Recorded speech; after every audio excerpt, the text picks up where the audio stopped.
Hello दोस्तों। आज हम हिंदी व्याकरण का टॉप 50 एमसीक्यू करने वाले हैं जो एग्जाम में आपके पूछे गए हैं। तो चलिए, पहला क्वेश्चन आपके सामने में है, इंद्र शब्द का स्त्रीलिंग रूप क्या होगा। तो इंद्र का स्त्रीलिंग रूप क्या होगा? इंद्र का हो जाता है इंद्राणी। क्या हो जाएगा? मतलब इंद्र की रानी इंद्राणी। तो इसका ऑप्शन डी बिल्कुल राइट होगा। चलिए, दूसरा नंबर का प्रश्न आपके सामने में है, उ ध्वनि का उच्चारण स्थान क्या है। तो उच्चारण स्थान का भैया एक ट्रिक आता है, मैं इस पर वीडियो बहुत जल्दी बनाने वाला हूँ। इसका ट्रिक आता है, अकु विसर कंठराम पुकारो, इचियस भी है तालू राम, लितरस से जानो दंत जी, उप आते हैं ओष्ट में। उप उप पूछ रहा है, उप आते हैं ओष्ट में। ऑप्शन बी इसका बिल्कुल राइट हो जाएगा। ऑप्शन बी इसका बिल्कुल आज राइट हो जाएगा। आगे ठीक था, उप आते हैं ओष्ट में, ए कहे कंठे चालू, ओ कंठोष्टम में, नासिका से पंचमा अक्षर जानो, उच्चारण स्थान कंप्लीट मानो। दोस्तों, बहुत जल्दी उच्चारण स्थान का मैं एक कंप्लीट वीडियो लाने वाला हूं, क्योंकि समय कम है। फिलहाल एमसीक्यू करवा रहा हूं, इसलिए इसका ऑप्शन भी बिल्कुल राइट होगा। फटाफट चैनल को आप लोग सब्सक्राइब करते जाइए। चलिए, हम लोग बढ़ते हैं नेक्स्ट प्रश्न की ओर।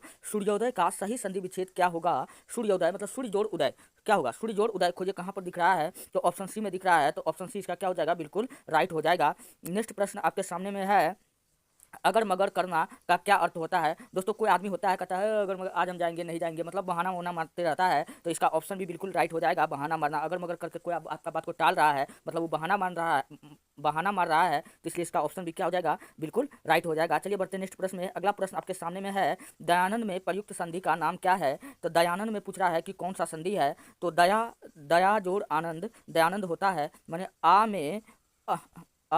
में अ जोड़ेंगे तो क्या बनेगा? आ ही बनेगा। तो आ कौन संधि में बनता था? तो दीर्घ संधि में बनता था, इसलिए इसका ऑप्शन सी बिल्कुल राइट हो जाएगा। इस संधि का आपको ट्रिक आप संधि क्रॉस आप कर लीजिएगा, मैं इस पे वीडियो बहुत जल्दी बनाने वाला हूँ। चलिए, सन्मति का सही संधि विच्छेद क्या होगा? सन्मति का होता है सत्य जोड़ मति, सत्य जोड़ मति। तो इसका ऑप्शन भी बिल्कुल राइट हो जाएगा, सत्य जोड़ मति। चलिए, नेक्स्ट प्रश्न आपके सामने लग गया, पवन का सही संधि विच्छेद होगा। पव जोड़न बचपन से हम लोग पढ़ते आ रहे हैं, खोजिए पव जोड़न कहाँ दिख रहा है। ऑप्शन बी में हमको दिख रहा है, इसलिए इसका ऑप्शन भी बिल्कुल राइट होगा। बिल्कुल इजी इजी प्रश्न है जो आपके एग्जाम में पूछे जा रहे हैं, फिर भी बच्चे गलती करते हैं। चलिए, हमें जो ट्रिक होता है वो ट्रिक भी मैं आपको बताऊंगा।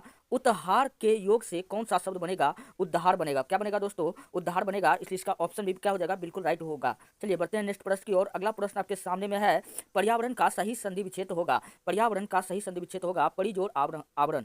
परिजोड़ आवरण कहाँ दिख रहा है? ऑप्शन डी में दिख रहा है। तो इसका ऑप्शन डी क्या हो जाएगा? बिल्कुल राइट हो जाएगा। चलिए, हम लोग बढ़ते हैं नेक्स्ट प्रश्न में। अगला प्रश्न जस्ट आपके सामने में है, अनुनासिक का संबंध होता है। अनुनासिक का संबंध, अनुनासिक मतलब दोस्तों नाक होता है, तो अनुनासिक का संबंध नाक और मुंह दोनों से होता है, इसलिए इसका ऑप्शन भी बिल्कुल राइट हो जाएगा। चलिए, हम लोग बढ़ते हैं नेक्स्ट प्रश्न की ओर। अगला प्रश्न जस्ट आपके सामने में है, अनुनासिक व्यंजन कौन सा होता है। यानी दोस्तों पूछ रहा है कि नाक से कौन सा सा जो है उच्चारण, कौन सा शब्द को बोला जाता है। मैंने अभी भी ठीक बताया, अकु विसर कंठराम पुकारो, इचियस भी है तालु राम, रिटस पुकारो मुर्दा जी, रितस से जानो दंत जी, उप आते हैं ओष्ट में, ए कहे कंठे तालु, ओ कंठोष्टम में, नासिका से पंचमा अक्षर जानो। नाक से क्या जानना है? पंचमा अक्षर जानना है। तो पंचमा अक्षर क ख ग घ का पंचमा अक्षर क्या है? अंग है। च छ ज झ का इय है, ट ठ ड ढ का मूर्धन्त न है, और ट ट ड ढ का न है। तो ये सब क्या है? नाक से बोला जाता है, यानी कि पंचमा अक्षर, इसलिए ऑप्शन सी क्या हो जाएगा? इसका बिल्कुल राइट होगा। बहुत जल्दी मैं उच्चारण स्थान का कंप्लीट वीडियो लाने वाला हूँ, ट्रिक जबरदस्त है, बिल्कुल नया है, आप लोगों को कहीं भी दिक्कत नहीं होगा। चलिए, बढ़ते हैं नेक्स्ट प्रश्न की ओर। अगला प्रश्न जस्ट आपके सामने में है, हिंदी वर्णमाला में स्वरों की संख्या होती है। भैया, स्वर्ण वर्ण की संख्या हिंदी वर्णमाला में टोटल, हिंदी वर्णमाला में टोटल वर्ण पूछे कितना होता है? तो 52 होता है। पूछेगा इसमें कितना स्वर होता है? तो 11 गो स्वर होता है, और ये सब क्या है? स्वर है, तो इसलिए इसका ऑप्शन सी बिल्कुल राइट होगा। चलिए, हम लोग बढ़ते हैं नेक्स्ट प्रश्न की ओर। जो पहले कभी ना हुआ हो, दोस्तों जो आज तक कभी नहीं हुआ हो, तो उसको हम लोग अद्भुत कहते हैं, या अनुपम कहते हैं, या अपूर्व कहते हैं, या अभूतपूर्व कहते हैं। तो उसको अभूतपूर्व कहते हैं। ऑप्शन डी क्या होगा? इसका बिल्कुल राइट होगा। चलिए, नेक्स्ट प्रश्न आपके सामने में है, जो कहा न जा सके। दोस्तों, जो कहा न जा सके का क्या अर्थ होगा? जो कहा, अकथनीय, अगम्य, अजर, अक्षय। तो ऑप्शन ए इसका बिल्कुल राइट होगा, अकथनीय। जो कहा न जा सके क्या होगा? अकथनीय। चलिए, हम लोग बढ़ते हैं नेक्स्ट प्रश्न की ओर। अगला प्रश्न जस्ट आपके सामने में है, समय के दृष्टि से अनुकूल का पूछ रहा है कि क्या अर्थ होता है। देखिए दोस्तों, अनुकूल पूछ रहा है तो आप प्रतिकूल मत लगा दीजिएगा। यहाँ क्या पूछ रहा है? क्वेश्चन घुमा के पूछा है, यही तो एग्जामिनर चाहता है कि आप गलती करे। समय के दृष्टि से न पूछ रहा है, तो समानु क्या हो जाएगा? समानुकूल हो जाएगा। तो ऑप्शन डी इसका क्या हो जाएगा? बिल्कुल राइट हो जाएगा। अनुकूल का पूछता तब हम लगाते प्रतिकूल, यहाँ समय के दृष्टि से पूछ रहा है तो समानुकूल हो जाएगा। तो ऑप्शन डी क्या होगा? इसका बिल्कुल राइट होगा। तो चलिए, बढ़ते हैं नेक्स्ट प्रश्न की ओर। हाँ, नेक्स्ट प्रश्न की ओर। ये ऑप्शन बी इसका बिल्कुल राइट होगा, समयानुकूल, सॉरी ऑप्शन बी में है, हम डी बोल दिए, तो समयानुकूल हो जाएगा। चलिए बढ़ते हैं नेक्स्ट प्रश्न की ओर। अगला प्रश्न जस्ट आपके सामने में है, जो सब कुछ जानता है, जो सब कुछ जानता है उसको कहते हैं सर्वज्ञ। क्या कहते हैं? सर्वज्ञ। ऑप्शन डी इसका बिल्कुल राइट होगा। चलिए बढ़ते हैं नेक्स्ट प्रश्न की ओर। अगला प्रश्न आपके सामने में है, जिसकी गर्दन सुंदर हो, जिसका गर्दन सुंदर होता है उसको हम लोग क्या कहते हैं? सुदर्शन कहते हैं? नहीं, सुदर्शन तो भगवान विष्णु को कहते हैं, उसको हम कहते हैं सुग्रीव। जिसका गर्दन सुंदर हो उसको हम लोग सुग्रीव कहते हैं। ऑप्शन बी इसका क्या हो जाएगा? बिल्कुल राइट हो जाएगा। चलिए बढ़ते हैं नेक्स्ट प्रश्न की ओर। अगला प्रश्न देखिए आपके सामने लग गया, पुरुष एवं स्त्री का जोड़ा क्या कहलाता है? तो पुरुष एवं स्त्री का जोड़ा दोस्तों क्या कहलाता है? दंपति कहलाता है। अच्छा, स्त्री और पुरुष का कल्पित रूप किसका है? तो आपको बताना है भगवान महादेव का है, इसलिए अर्धनारीश्वर, अर्धनारीश्वर हम लोग किसको कहते हैं? तो भगवान शंकर को कहते हैं। माँ पार्वती और शंकर का कल्पित रूप है। चलिए बढ़ते हैं नेक्स्ट प्रश्न की ओर। अगला प्रश्न की ओर हम लोग बढ़ते हैं। नेक्स्ट प्रश्न आपके सामने में है, कार्य को नए ढंग से करने की पद्धति को हम लोग क्या कहते हैं? देखिए नवीनीकरण कहेंगे। इसमें क्या सोचना है? नया तरीका से किया, नवीन मतलब होता है नया, तो इतना इजी क्वेश्चन कहाँ मिलेगा आपको? तो ऐसे ऐसे क्वेश्चन पूछा जाता है। जंगल में लगने वाला आग को हम लोग क्या कहते हैं? दोस्तों जब जंगल में आग लग जाता है उसको हम लोग कहते हैं दावानल। क्या कहते हैं? दावानल कहते हैं। ऑप्शन ए इसका बिल्कुल राइट होगा। वन में जंगल बोले या वन में बोले या बहुत बड़ा फिर तेड़ बोले उसमें आग लग जाएगा तो क्या कहेंगे? दावानल उसको कहते हैं। चलिए बढ़ते हैं 21 नंबर का प्रश्न आपके सामने स्क्रीन पर है, ज्येष्ठ का विलोम शब्द क्या है? दोस्तों आपने महाभारत में देखा होगा, ज्येष्ठ भ्राता कौन था उसका? पांडु का। तो ज्येष्ठ का मतलब होता है, ज्येष्ठ का बड़ा होता है। तो यहाँ पर देखिए ऑप्शन में क्या लिखा है? पूर्व लिखा है, अगर लिखा है, भूत लिखा है, कनिष्ठ। कनिष्ठ मतलब होता है छोटा होता है, तो इसलिए इसका ऑप्शन सी बिल्कुल राइट होगा। चलिए बढ़ते हैं नेक्स्ट प्रश्न की ओर। अगला प्रश्न आपके सामने में है कि गमन का विलोम शब्द होता है। अब देखिए गमन न पूछ रहा है, गमन में मतलब होता है चढ़ना, चलना। क्या होता है? चलना। तो इसका विलोम न पूछ रहा है, तो ऑप्शन चढ़ना है, जाना है, उतरना है। गमन का आगमन होगा, तो इसका ऑप्शन डी क्या हो जाएगा? बिल्कुल राइट हो जाएगा। चलिए बढ़ते हैं नेक्स्ट प्रश्न की ओर। अगला प्रश्न आपके सामने में है, अवनी का विलोम शब्द होगा। अवनी मतलब दोस्तों होता है पृथ्वी। क्या होता है? पृथ्वी होता है। पृथ्वी का जो विलोम होगा वो अंबर होगा। आकाश, अंबर हमको यहाँ पर दिख रहा है, तो इसलिए इसका ऑप्शन सी क्या हो जाएगा? बिल्कुल होगा, आकाश नहीं लगाना है। चलिए हम लोग बढ़ते हैं नेक्स्ट प्रश्न की ओर। अगला प्रश्न जस्ट आपके सामने में है, श्री गणेश का विलोम शब्द होगा। दोस्तों श्री गणेश का अर्थ होता है प्रारंभ करना, और उसको खत्म करना को हम लोग कहते हैं इतिश्री। तो इसलिए इसका ऑप्शन भी बिल्कुल क्या हो जाएगा? राइट हो जाएगा। चलिए बढ़ते हैं नेक्स्ट प्रश्न आपके सामने में है कि अथ का विलोम शब्द क्या होगा? अथ का विलोम शब्द दोस्तों क्या होता है? अथ का होता है, अथ का होता है इति होता है। क्या होता है? ऑप्शन डी इसका बिल्कुल राइट हो जाएगा, इति। चलिए नेक्स्ट प्रश्न जस्ट आपके सामने में है, अमी का पर्यायवाची शब्द है। अमी, अमी बोले या पीयूष बोले, या पीयूष बोले या सुधा बोले, ये सब किसका पर्यायवाची है? इस शब्द अमृत का पर्यायवाची है। तो वही तो आपसे पूछ रहा है कि अमी का पर्यायवाची क्या है? तो अमी मतलब होता है अमृत। अमृत यहाँ पर दिख नहीं रहा है, पीयूषो नहीं दिख रहा है, सुधा दिख रहा है। सुधा मतलब क्या होता है? इसका मतलब भी अमृत होता है, इसलिए ऑप्शन डी क्या हो जाएगा? बिल्कुल राइट हो जाएगा। 27वां नंबर का प्रश्न आपके सामने लग गया, भाषा शब्द संस्कृत के किस धातु से बना है? तो भाषा शब्द जो है संस्कृत के भास धातु से बना है। किस धातु से बना है? भास धातु से बना है। ऑप्शन डी क्या हो जाएगा? इसका बिल्कुल राइट हो जाएगा। चलिए नेक्स्ट प्रश्न की ओर बढ़ते हैं। अगला प्रश्न है, तरुण का विपरीतार्थक शब्द होता है। तरुण का विपरीतार्थक शब्द आपसे पूछ रहा है क्या होता है? तरुण मतलब होता है वृद्ध होता है। क्या होता है? वृद्ध होता है।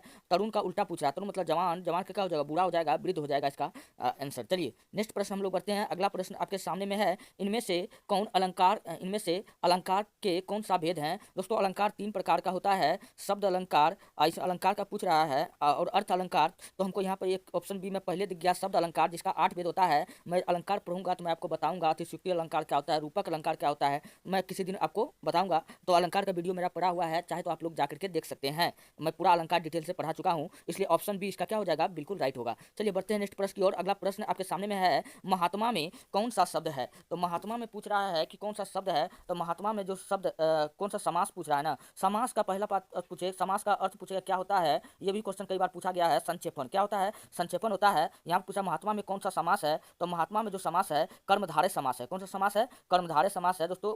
कर्मधारय समास महात्मा बोले या महादेव बोले या पीताम्बर बोले या नीलकमल बोले या नीलकंठ बोले या नीलगाय बोले या परमानंद बोले, इस सब में कौन सा समास होगा? इस सब में कर्मधारय समास होगा। कर्मधारय समास को हम लोग कैसे पहचानते हैं? जिसका एक पद विशेषण होगा, दूसरा पद विशेष होगा। समास हम जब पढ़ाएंगे तो आपको बताएंगे। फिलहाल बढ़ते हैं नेक्स्ट प्रश्न की ओर। अगला प्रश्न जस्ट आपके सामने में लगा हुआ है कि दिए गए शब्दों में शुद्ध वर्तनी वाला शब्द है, हमको सही शब्द को हमको चुनना है। सर्वोत्तम, सर्वोत्तम देखिए ऐसे लिखा जाता है, कीर्ति, कीर्ति तो ऐसे नहीं लिखा जाता है। स्रोत, हाँ स्रोत सही लिखा गया है यहाँ पर, तो इसलिए इसका ऑप्शन सी क्या हो जाएगा? बिल्कुल राइट हो जाएगा। स्रोत सही लिखा, संसारिक कैसे थोड़ी लिखा जाता है। चलिए बढ़ते हैं नेक्स्ट प्रश्न की ओर। अगला प्रश्न जस्ट आपके सामने लगा हुआ है, इनमें से कौन सी शब्द अशुद्ध है, मतलब गलती आपको ढूंढना है। तो गलती इसमें कौन है? कलश, कलश तो सही लिखल है।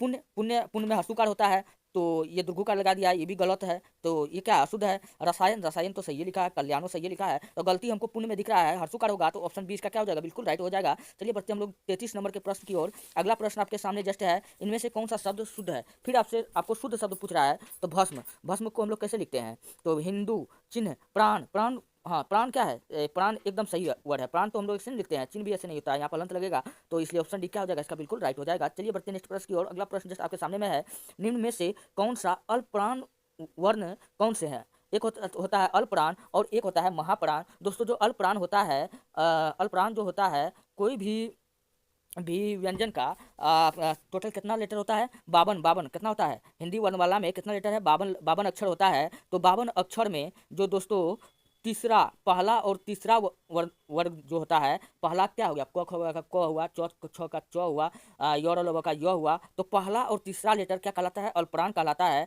तो क ख ग हो जाएगा तीसरा, च छ ज जो भी क्या हो जाएगा, अल्पप्राण हो जाएगा। तो पहला और तीसरा लेटर क्या कहलाता है, अल्पप्राण कहलाता है। उस हिसाब से ऑप्शन सी आपका बिल्कुल राइट दिख रहा है। चलिए बढ़ते हैं नेक्स्ट प्रश्न की ओर। आपके सामने है अगला प्रश्न जस्ट आपके सामने में है, ग्रीस में कौन सा संधि है। ग्री जोड़ इस, ग्रीस को हम लोग कैसे तोड़ेंगे, ग्री ई, ग्री में क्या छुपल है, ई छुपल है। फिर ई में, चाहे ई में हर्षई जोड़े, हर्षई में हर्षई जोड़े, या दुर्घई में दुर्घई जोड़े, या कुछ भी जोड़े, तो हर्षई ही होता है। तो ग्रीस में पूछा कौन सा संधि है, संधि है, तो ये कौन सा संधि है, दीर्घ संधि हो जाएगा। कौन संधि हो जाएगा, ऑप्शन 20 का बिल्कुल राइट होगा, दीर्घ संधि हो जाएगा ग्रीस में। चलिए ई ई ई ई में ई जोड़ने से ई ही बनता है, तो इस किसमें बनता है, ये दीर्घ संधि में बनता है, आप लोग याद रख लीजिएगा। चलिए 36वां नंबर का प्रश्न है, इनमें से कौन सी विपरीतार्थक शब्द पतझड़, पतझड़ का अर्थ, पतझड़ मतलब क्या होता है, बारिश होता है, तो पतझड़ का अर्थ क्या हो जाएगा, बसंत हो जाएगा। ऑप्शन क्या हो जाएगा, बसंत हो जाएगा। पतझड़ का अर्थ क्या हो जाएगा, बसंत हो जाएगा। ऑप्शन ए इसका बिल्कुल राइट हो जाएगा। चलिए बढ़ते हैं नेक्स्ट प्रश्न की ओर। अगला प्रश्न जस्ट आपके सामने में है, अवनत शब्द में उपयुक्त उपसर्ग है। अवनत उपसर्ग, उससे उपसर्ग, उपसर्ग क्या होता है, किसी भी शब्द के पहले लगता है, तो उपसर्ग पूछ रहा है, अवनत में कौन सा उपसर्ग है, तो ऑप्शन सी इसका अब उपसर्ग है। अब जोड़ नत अवन है, तो अब उपसर्ग है। चलिए बढ़ते हैं नेक्स्ट प्रश्न की ओर। अगला प्रश्न आपके सामने में है, सावधानी शब्द में प्रयुक्त प्रत्यय है, प से प्रत्यय है, पर से पीछे, सावधानी ई कौन सा प्रत्यय है, ई प्रत्यय है। तो प्रत्यय जो है किसी भी शब्द का पीछे लगता है, तो ये बात आप याद रख लीजिएगा। सावधानी ई क्या आया, ई आया, ई प्रत्यय इसमें है। चलिए बढ़ते हैं नेक्स्ट प्रश्न की ओर। अगला प्रश्न जस्ट आपके सामने में है, शुद्ध वर्तनी का चयन कीजिए। फिर आपको कहा था कि सही चुनने के लिए, सही चुनने के लिए कृप, कृपा, कृपा तो ये सही लिखल है, कृपा ऐसे थोड़ी होता है, क्रिया, कृपा ये भी नहीं, गलत होगा, कृप, कृप ये भी गलत है। तो क्या सही हो जाएगा, ऑप्शन भी बिल्कुल राइट हो जाएगा, कृपा। चलिए हम लोग बढ़ते हैं नेक्स्ट प्रश्न की ओर। अगला प्रश्न जस्ट आपके सामने में है कि जाके पाँव न फटे बिवाई सो क्या जाने पीर पराई का अर्थ पूछ रहा है क्या है। दोस्तों जिस पर जो बीतता है ना, कहता है वही जानता है। तो ऑप्शन देखिए ऐसा किस टाइप में दिख रहा है, ऐसा कहाँ दिख रहा है, तो ऑप्शन में है जिसके ऊपर बीतती है वही जानता है, दूसरे के कष्ट को अनुभव करना, कठोर होना, दयालु होना। तो इसका राइट आंसर ऑप्शन ए हो जाएगा, जिसके सिर पर बीतता है वही जानता है। चलिए 41 नंबर का प्रश्न आपके सामने में है, मतैक्य में कौन सा संधि है। अब मतैक्य पूछ रहा है, मत जोड़ एक, मतैक्य का संधि विच्छेद कीजिए, तो मत जोड़ एक। तो में क्या छुपल है, अ छिपल है, ए में क्या छिपल है, ए में क्या छुपल है, और ए छुपल है। अ में ए जोड़ेंगे तो आय हो जाता है, क्या होता है, दूगो टिक्की, एक के ऊपर में दूगो टिक्की, एक मतलब दूगो हो गया, दूगो हो गया तो क्या हो गया, वृद्धि न हो गया, एगो था एगो वृद्धि हो गया, तो वृद्धि स्वर संधि हमको लगाना है। तो ऑप्शन बी क्या हो जाएगा, इसका बिल्कुल राइट हो जाएगा। संधि का आप क्लास कीजिए। चलिए बढ़ते हैं नेक्स्ट प्रश्न की ओर। अगला प्रश्न आपके सामने में है, निम्नलिखित में तत्सम शब्द का चयन कीजिए। तत्सम, तत्सम क्या होता है, जो संस्कृत के जैसा आपको शब्द दिखेगा, तो तत्सम कौन होगा, वर्षा जो शब्द है दोस्तों वो क्या है, तत्सम है। आप याद रखिएगा। बारात शब्द कौन है, ये देशज है, आप ये बात याद रख लीजिएगा। दोस्तों अगर पूछे कि काजल, काजल शब्द पूछेगा कि स्त्रीलिंग है कि पुल्लिंग है, तो काजल जो है, काजल जो है, काजल जो शब्द है, काजल जो है वो क्या है, पुल्लिंग है। काजल क्या है, काजल पुल्लिंग है, क्योंकि आपने गाना सुना होगा, छुप गए सारे नजारे वे क्या बात हो गया, तूने काजल लगाया दिन में रात हो गया, इसलिए काजल क्या हो जाएगा, पुल्लिंग हो जाएगा। और कंगन, कंगन, कंगन शब्द पूछेगा स्त्रीलिंग है कि पुल्लिंग है, कई बार एग्जाम में ये सब क्वेश्चन पूछा जाता है। तो कंगन शब्द स्त्रीलिंग है कि पुल्लिंग है, तो कंगन भी पुल्लिंग है। आपने गाना सुना होगा, चूड़ी मजा न देगी कंगन मजा न देगा, तो देगी काहे ना है, क्योंकि वो स्त्रीलिंग नहीं है, कंगन क्या है, पुरुष और महिला दोनों पहनता है, इसलिए कंगन क्या है, पुल्लिंग है। चलिए हम लोग बढ़ते हैं नेक्स्ट प्रश्न की ओर। अगला प्रश्न जस्ट आपके सामने में है, यथार्थ में कौन सा संधि है। यथार्थ में कौन सा संधि है, तो ये यथार्थ में दोस्तों कौन सा संधि है, दीर्घ संधि है। कौन संधि है, दीर्घ संधि है। ऑप्शन ए इसका क्या हो जाएगा, बिल्कुल राइट हो जाएगा। चलिए बढ़ते हैं नेक्स्ट प्रश्न की ओर। इनमें से अपादान कारक की विभक्ति क्या है। कारक का चिन्ह पूछेगा कितना होता है, तो 8 होता है। तो आप या मेरे साथ आप रिवाइज कीजिए। कर्ता ने कर्म को, करण से संप्रदान को के लिए, अपादान से संबंध का के की संबंध, संबंध का के की संबोधन, अजी अहो अरे, ये सब होता है। तो यहाँ अपादान से, अपादान से तो ऑप्शन सी क्या हो जाएगा, हो जाएगा। तो करण से भी, करण का भी अर्थ होता है से, अपादान से भी होता है से, लेकिन ये अपादान से हम लोग कब लगाएंगे, बिछड़ने का सेंस में, यानी जुदा होने के सेंस में हम लोग अपादान कारक का प्रयोग करते हैं। जैसे वृक्ष से पत्ते गिरते हैं तो पत्ता वृक्ष से टूट करके अलग हो गया ना, तो उसको क्या कहेंगे, अपादान कारक। अगर कहेंगे मुझसे अच्छा काम मेरा दोस्त करता है, तो यहाँ पे करण कारक हो, इसमें भी से है लेकिन क्या है, यहाँ करण कारक है, तो इसलिए ऑप्शन सी इसका क्या होगा, राइट होगा। अपादान यहाँ तो करण दे लेना है, तो इसलिए क्या हो जाएगा, ऑप्शन सी हो गया। करण नहीं दिया था तो आसान हो गया। चलिए बढ़ते हैं नेक्स्ट प्रश्न की ओर। शिव का विशेषण क्या होगा, शैव होता है। क्या होता है, शैव होता है। ऑप्शन सी क्या होगा, इसका बिल्कुल राइट होगा। नेक्स्ट प्रश्न आपके सामने में है, इनमें से कौन सा भाववाचक संज्ञा है। अब भाववाचक संज्ञा आपको श्याम, ये तो कोई नाम है। पानी, पानी भाववाचक है। भाववाचक मतलब होता है जिसको हम फीलिंग कर सकते हैं। क्या कर सकते हैं, फीलिंग कर सकते हैं। नदी ये भी नहीं है भाववाचक। बचपन, हाँ बचपन हो गया, बुढ़ापा हो गया, जवानी हो गया, सुंदरता हो गया, ये सब क्या है, ये सब भाववाचक संज्ञा है। सुंदरता है, कितना सुंदर है, कोई पता चल रहा है, नहीं चल रहा है, तो ये सब क्या है, भाववाचक संज्ञा है। तो इसलिए इसका ऑप्शन सी यहाँ पे क्या हो जाएगा, राइट हो जाएगा। चलिए हम लोग बढ़ते हैं नेक्स्ट प्रश्न की ओर। 47वां नंबर का प्रश्न आपके सामने में है। पुरोहित में उपसर्ग है। पुरोहित में पूछा है कौन सा उपसर्ग है, तो पुरह। कौन सा उपसर्ग है, तो पुरह उपसर्ग है। ऑप्शन डी इसका क्या हो जाएगा, बिल्कुल राइट हो जाएगा। और नेक्स्ट प्रश्न आपके सामने है, निम्न में से नासिक व्यंजन कौन सा है। मतलब पूछा है कि नाक से कौन सा व्यंजन को बोला जाता है। तो मैंने आपको ट्रिक बताया है उच्चारण स्थान का। नासिका से पंचमा अक्षर जानो और उच्चारण स्थान कंप्लीट मानो। तब पांचवा अक्षर क ख ग का पंचमा अक्षर क्या होता है, अंग होता है। च छ ज का पंचमा अक्षर क्या होता है, यो होता है ना। ट ठ ड ढ का न होता है, ट ठ ड का मूर्धन्त न होता है, ट ठ ड का न होता है, प फ ब ब का म होता है। तो यहाँ पर देखिए, तो नासिक व्यंजन कौन सा है, तो नासिक व्यंजन देखिए च छ ज ज यो दिख रहा है। तो इसी को, यो को हम लोग नाक से बोलते हैं ना, कंठ और नाक दोनों से बोलते हैं, लेकिन यहाँ पर नासिक पूछ रहा है, तो इसलिए क्या हो जाएगा, ऑप्शन डी इसका बिल्कुल राइट हो जाएगा। चलिए नेक्स्ट प्रश्न आपके सामने में है। हिंदी में मूलतः वर्णों की कितनी संख्या होती है। हिंदी में मूलतः कितना वर्ण होता है, टोटल 52 गो वर्ण होता है। कितना होता है, वर्ण 52 होता है, जिसमें स्वर वर्ण पूछे कितना होता है, तो स्वर वर्ण होता है 11 होता है। ये भी बात याद रखिए। चलिए बढ़ते हैं नेक्स्ट प्रश्न की ओर। अगला प्रश्न है, अक्षर ध्वनि किसके अंतर्गत आता है। तो आप ये बात देखिए, अक्षर ध्वनि किसके अंतर्गत आता है। फिर आप ट्रिक पढ़िए। अकु विसर कंठराम पुकारो, इचयस भी है तालू राम, रितरस पुकारे मूर्धा जी, लितरस से जानो दंड जी, उप आते हैं ओष्ट में, केवल वदन तोष्ट में, ए कहे कंठे तालु, ओ कंठोष्टम में, नासिका से पंचमा अक्षर जानो, उच्चारण स्थान कंप्लीट मानो। तो दोस्तों जो ये वर्ण जो है, अक्षर जो है, ये संयुक्त वर्ण में आएगा। किसमें आएगा, संयुक्त वर्ण में आएगा, के एस एच, क्योंकि ये दो वर्ण के मिलने से बना है, इसलिए इसका ऑप्शन डी हो जाएगा। दोस्तों वीडियो अगर आपको अच्छा लगता है तब आप हमारे वीडियो को क्या कीजिए, शेयर कीजिए, और जितना हो सके वीडियो को लाइक कीजिए, चैनल को सब्सक्राइब कीजिए और अपने दोस्तों में भेजिए। मैं हर रोज़ वीडियो अपलोड करता हूँ, हर एग्जाम का तैयारी करवाया जाता है। अगर आपको पीडीएफ चाहिए तो जाइए हमारे टेलीग्राम चैनल पर, वहाँ पर आप सर्च कीजिए ITIHASKI दुनिया 99, इतिहास की दुनिया 99, वहाँ से आप पीडीएफ प्राप्त कर सकते हैं। मिलते हैं नेक्स्ट वीडियो में, धन्यवाद।